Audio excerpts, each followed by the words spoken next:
3.5 मुहूर्तापैकी आज हा आपला हिंदू धर्माचा एक महत्त्वाचा दिवस पाडवा आणि या पाडव्याचं निमित्त साधून आज या शॉपिंग मार्केटचं आपण ओपनिंग करीत आहोत.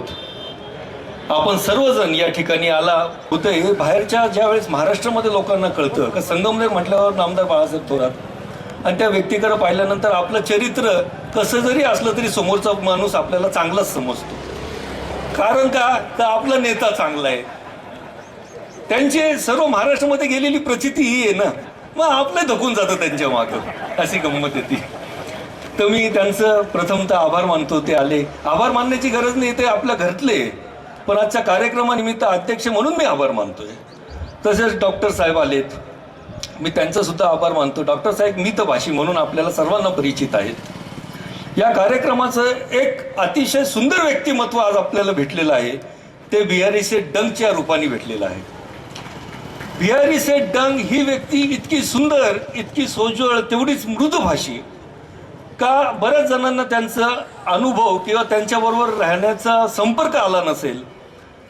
पण जर संगमनेर शहरामध्ये जर अशी व्यक्ती दुसरी मला शोधून सापडणं मुश्किलच होईल बुवा. कारण कुठंतरी कोणाला छोटासा का नसताना राग येतो.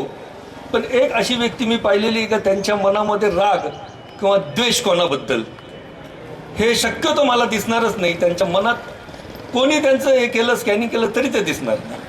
ही अशी व्यक्ती आज आपल्याला या कार्यक्रमानिमित्त लाभली. मी बिहारी सेठचं धन्य मानतो, आभार मानतो. आणि आज तुमचे पाय लागले.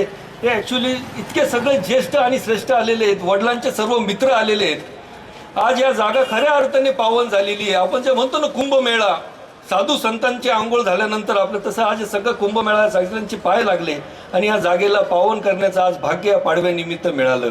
मी सर्व प्रेम म्हणजे वडिलांचे जे मित्र परिवार आहेत त्यांच्या सर्वांचे सुद्धा आभार मानतो.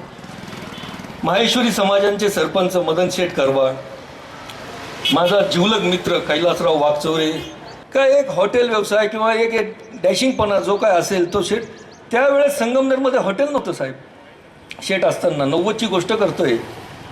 ते आम्हाला संगमनेरवरून प्रकाशला घेऊन जायचे नाशिकला जेवण करण्याकरता. म्हणजे ते एक त्यावेळेचं त्यांचं ते असं. मला काल परवा म्हणजे अजितजी मनेरनी अनेक गोष्टी सांगितल्या.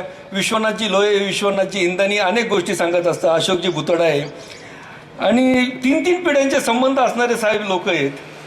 पण त्याच्यामध्ये ए बी जोर्वेकरांचा उल्लेख करावा लागेल, डॉक्टर भुतडांचा उल्लेख करावा लागेल, भाऊसाहेब धुमाळांचा उल्लेख करावा लागेल. ज्या राहिलो मी त्यांच्यावर. आणि एक पिढी तर साहेब अशी आहे का 4 जण सांभाळलेली खेमाशेठ नेलानींनी. म्हणजे आजोबांबरोबर, वडिलांबरोबर, माझ्याबरोबर. आणि एक दिवशी पंचवटीला भेटले. परिवाराबरोबर मी होतो, धर्मेंद्रबरोबर ते होते. समोरच्या टेबलावर मला पाहिलं. काय करतोय निलेश? म्हटलं परिवाराबरोबर आहे. तुझा मुलगा कुठे आहे? म्हटलं आहे इथंच आहे. म्हटलं त्याला बोलव. मुलाला बोलवलं, त्याच्यामध्ये सोडा टाकला, चेअर्स केलं. म्हणे आज 4 पिढ्या झाल्या.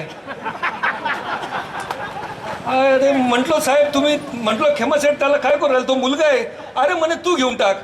म्हटलं मग अजून 4 मुलं तिकडे बाजू आहे. म्हटलं अजून 4 पोरं आहे घराचे. म्हटलं त्यांनाही बोलवतो. असं ते खेमासेठचं प्रेम, इतकं प्रेम जोपासलंय या परिवारावर. इतकी त्यांनी छत्रछाया. या आज सर्वजण आलेले आहेत. या सर्वांच्या ताकदीवर आणि हिमतीवर आज हा परिवार खरोखर उभा राहिलेला आहे. शेठ गेले त्यावेळेस माझं वय होतं 18 पूर्ण नव्हतं झालेलं. रुपेश होतं फक्त 17-16 वर्षाचा आणि चिकू 14 वर्षाचा होता. आणि हे सर्व प्रेम दिलं, त्यांच्या मित्रमंडळींनी सांभाळलं. त्या सर्वांचं मी आभार मानतो. आणि त्यांच्याच बलबुत्यावर, त्यांच्याच ताकदीवर, त्यांच्याच आशीर्वादावर हा जाजू परिवार, माझे काका सुरेशचंद्रजी जाजू आणि सगळ्या मित्रपरिवारांनी जो सांभाळला. नाही ते इतकं सोपं नाही हो या जगामध्ये. का एखाद्याचे आईवडील निघून गेल्यानंतर त्या परिवाराला उभं करणं हे फक्त संगमनेरमध्येच घडू शकतं. आणि हे संगमनेरमध्ये घडण्याचं कारण या संगमनेर शहराचं नेतृत्व भाऊसाहेब थोरातांपासून चालत आलेलं. म्हणून हे संगमनेरमध्येच घडू शकतं. अनेक कुटुंब माझ्यासमोर आहे. बाळासाहेब ढोलेंपासून मी पाहतोय. बाळासाहेब ढोलेंचे बी वडील फार लवकर गेले, तर छत्रछाया भाऊसाहेबांनी दिली, दादांनी सांभाळलं. तर हे सर्व चालत असलेलं त्यांच्या खालचे सुद्धा म्हणजे आमचे वडिलांचे मित्रसुद्धा हे सर्व त्यांनी प्रेम देऊन मला आज इतकं मोठं केलं आहे साहेब. आज 44 इयर्सचा झाला. निलेश तुमचा 18 वर्षाचा होता. अरे मला जर एखाद्याने प्रश्न विचारला ना का तुला कोणासारखं व्हायचं आहे, तर चटकणी तोंडात ना नाव येईन, मला भाऊसाहेब थोरातांसारखं व्हायचं आहे, मला दादांसारखं व्हायचं आहे. कारण तो नेतृत्व, करारीपणा, कुठं न झुकणे, कुठंही नाही वाकणार, असं तो नेतृत्व. आणि तेच साथ माझा आयडॉल जर कोणी असेल, आयकॉन म्हणतो आपण, एक तर भाऊसाहेब थोरात आदरणीय आणि दुसरं आहे विलासराव देशमुख. ही दोन व्यक्ती माझी फार आवडती व्यक्तिमत्व. तर मी तुम्हाला सांगतो, आदरणीय दादांचं हे गुण, याच्या मागं माझा स्वार्थ आहे ना. मी जर दादांसारखं झालो तर माझी मुलं बाळासाहेबांसारखी होतील. हे स्वार्थ मी पाहतोय. कारण दादांच्या जमान्यामध्ये डाशिंगपणा होता आणि तो चालायचा. आजच्या जमान्यामध्ये साहेबांसारखंच राहावं लागतंय, मृद व्हायची, सगळी काही गोष्ट करायची, पण समोरच्याला कळणार सुद्धा नाही आपण कधी केली ती.